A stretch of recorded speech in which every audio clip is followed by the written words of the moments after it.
कर्क राशि वालों, बन रहा है कुंडली के नवम भाव में पिशाच योग।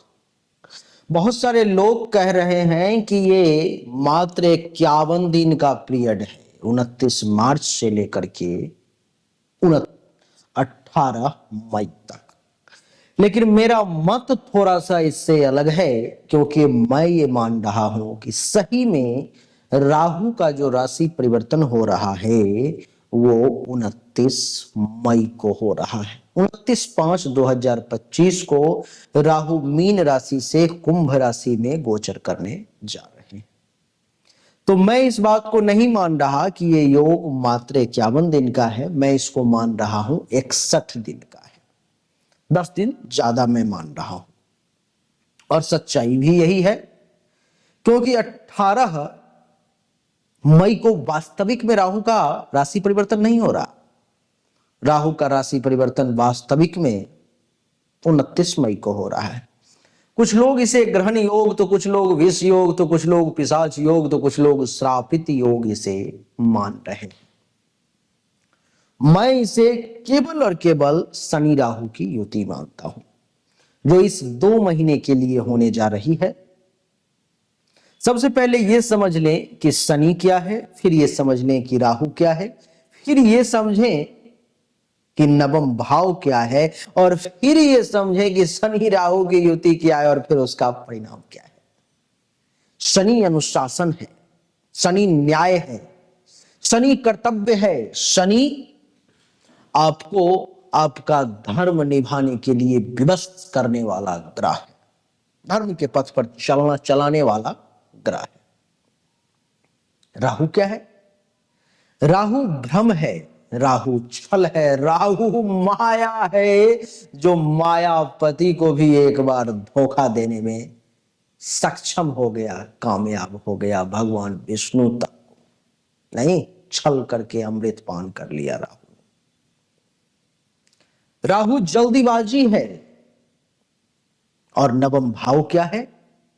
नवम भाव भाग्य है, नवम भाव धर्म है, नवम भाव यश है, नवम भाव ही आपका ससुराल है।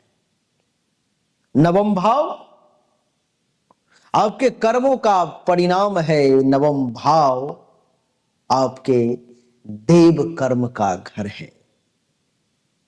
शनि राहु की युति क्या है? शनि अगर अनुशासन है तो राहु भ्रम है। शनि अगर शनय शनय चलने वाला, धीरे धीरे चलने वाला ग्रह है, तो राहु जल्दीबाजी में काम करने वाला ग्रह है। धीरे धीरे और जल्दीबाजी, इन दोनों की जब युति होगी तो क्या होगा? विस्फोट होगा। एक कह रहा है कि जल्दी चलो, एक कह रहा है नहीं जाऊंगा, मैं तो धीरे धीरे शनय शनय चलूंगा। शनि का रंग काला है तो राहु जादू है, अर्थात काला जादू का प्रभाव भी आपके ऊपर में घटित हो सकता है। इस 2 महीने में बहुत सावधानी बरतनी है। आइए एक एक करके चर्चा को समझते हैं। इस वीडियो में मैं आपको 15 अच्छे और 5 बुरे परिणाम बताने जा रहा हूं, जो शनि राहु की ये जो युति हो रही है उसके कारण से आपके जीवन में घटित होगी। देवी और सज्जनों, सबसे पहला यह है कि आपको अत्यधिक परिश्रमी बना देगा। अच्छा है ना? बहुत परिश्रम करेंगे आप, कठिन से कठिन परिस्थिति में भी अपने कर्तव्य से च्युत नहीं होंगे, अपने कर्तव्य से हटेंगे नहीं, उस पर में डटे रहेंगे, खूब परिश्रम करेंगे। दूसरा, गूढ़ ज्ञान की प्राप्ति करवाएगा, जो आम लोगों के वश की बात नहीं है, जैसे कि तंत्र, मंत्र, ज्योतिष और गुप्त विद्या। क्या? तंत्र है, मंत्र है, ज्योतिष है और गुप्त विद्या है। इसमें आपकी रुचि बढ़ेगी, इसमें आप बहुत अच्छा कर पाएंगे। तीसरा, अनुशासन प्रियता है। ये जीवन में अनुशासन और कठोर नियमों का पालन करने की प्रवृत्ति ये शनि राहु की युति इस समय में आपको प्रदान करेगा। ये धार्मिकता है। आध्यात्मिक क्षेत्र में गहरी रुचि हो जाएगी। देवी देवताओं पर में शोध रिसर्च करना शुरू कर दोगे।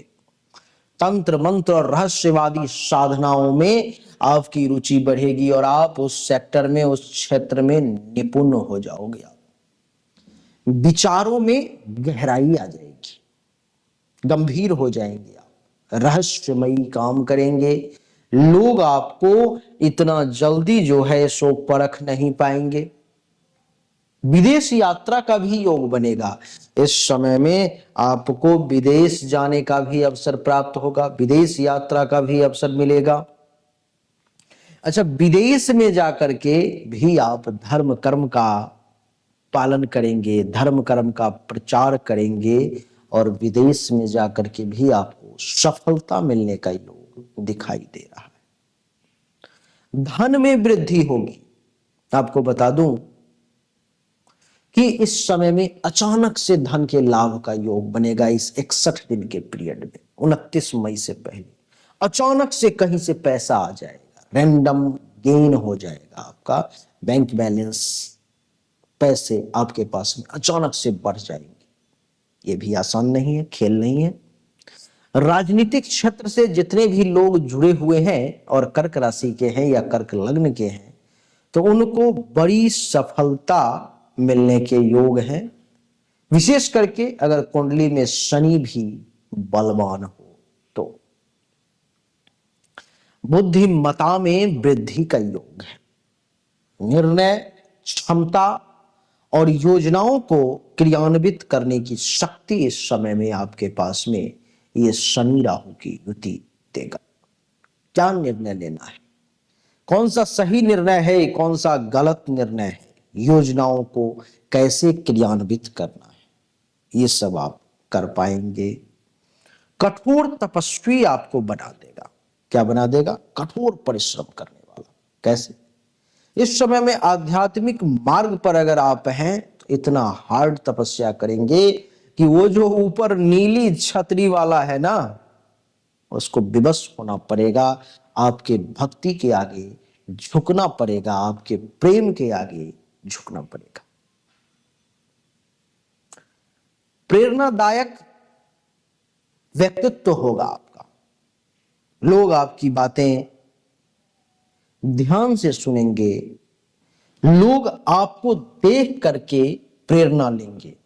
लोगों को ऐसा लगेगा जो ये जो व्यक्ति है इसका व्यक्तित्व बहुत कुछ कह रहा है, सीखने योग्य है। रहस्यमयी शक्तियों का विकास होगा आप में, जैसे तंत्र मंत्र ज्योतिष गूढ़ विद्या में रुचि, इन चीजों में आपको विशेष सफलता प्राप्ति का योग है। सामाजिक सुधार का काम आप कर सकते हैं, समाज सुधारक हो सकते हैं। यह योग आपको बुराइयों के खिलाफ लड़ने की प्रेरणा भी देता है, जिससे आप समाज सुधारक के तौर पर में इस समय में सामने आ सकते हैं। अनुशासन में आप कठोरता बरत सकते हैं। यह समय प्रत्येक क्षेत्र में अनुशासन और दृढ़ निश्चय के साथ कार्य करने का है जो आप करेंगे। 15वां गंभीर अध्ययनशीलता आपके पास आने वाली है, यानी कि गहरा अध्ययन शोध और विश्लेषण में ये समय जो है आपको निपुण बना देगा। देवी और सज्जन, 5 बुरे परिणाम हैं जो भी मैं आपको बताना चाहता हूं, क्योंकि अच्छा तो हर कोई बताता है, लेकिन बुरा बताने वाले भी लोग होने चाहिए। तो मैं आपको बुरे से अवगत करवाता हूं, 15 के अच्छे और 5 के बुरे। जैसे अध्यात्म में आपको कभी कभी राहु भटकाव की स्थिति ला सकता है। आप अघोर साधना या तंत्र विद्या के तरफ विशेष तौर पर में आकर्षित हो सकते हैं, उससे आपको बचना चाहिए। नवम भाव है जो पिता का प्रतिनिधित्व करता है, तो श्रापित योग बन रहा है, पिशाच योग बन रहा है। तो ये आप लोगों के बीच में टेंशन तनाव उत्पन्न कर सकता है, पिता के साथ संबंधों को खराब कर सकता है, तो उस पर में ध्यान देना होगा। न्यायिक समस्याएं सामने आ सकती है। कानूनी उलझनों से आपको दूर रहना चाहिए। कानूनी उलझनों में फंसने की संभावना दिखाई दे रही है। भाग्य बाधा भी सामने आ रहा है। इस समय में आपको भाग्य के सहयोग में बाधाएं आती हैं, जिससे संघर्ष आपको अधिक करना पड़ेगा। भाग्य भरोसे काम होना थोड़ा मुश्किल है। मानसिक तौर पर में शनि और राहु अशांति उत्पन्न कर सकता है, भय उत्पन्न कर सकता है और सुरक्षा की भावना उत्पन्न कर सकता है और मानसिक तनाव आपको दे सकता है। तो आपको सावधान रहने की जरूरत है। तो देवी और सज्जनों, कर्क राशि वालों के लिए शनि और राहु की युति का क्या परिणाम है, उससे हमने आपको अवगत करवाने का प्रयास किया। कर्क राशि वाले, क्या आपको ऐसा कभी ये अनुभव हुआ है कि आपसे जो कमजोर लोग थे, आपसे जो कम पढ़े लिखे थे, आपसे पढ़ाई लिखाई के मार्ग में कमजोर थे, आपसे परिश्रम में कम थे, लेकिन वो आपसे सफलता के मामले में आगे निकल गए? ऐसी अनुभूति हुई है कभी आपने सोचा है कि आखिर ऐसा क्यों हुआ? आप कहेंगे बिल्कुल सोचा है। इसलिए ऐसा हुआ क्योंकि उसको भाग्य का साथ मिल गया और मुझे भाग्य ने साथ नहीं दिया। आपको भाग्य ने साथ नहीं दिया, इसके लिए आपने कभी सोचा कि क्या करना चाहिए जिससे भाग्य साथ दे?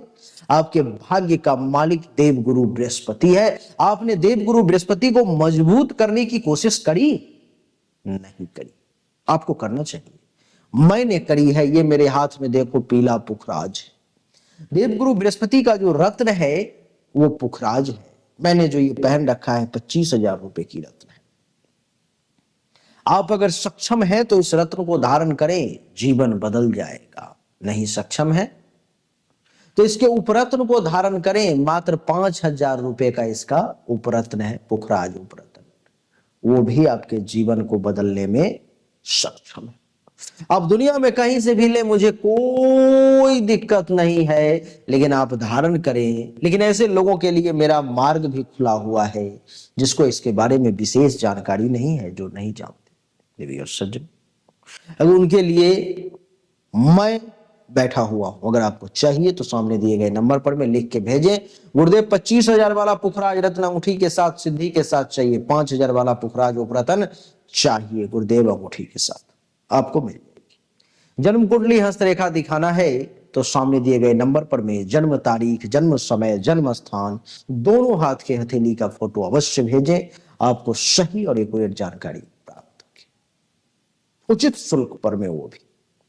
अच्छा लगा तो वीडियो को लाइक करें, शेयर करें, चैनल को सब्सक्राइब करके इसके बेल आइकन के बटन को दबाएं। एक बार फिर से आप सभी का बहुत बहुत धन्यवाद। Thank you so much. जय हिंद, वंदे मातरम। बोलिए राधे राधे, राम।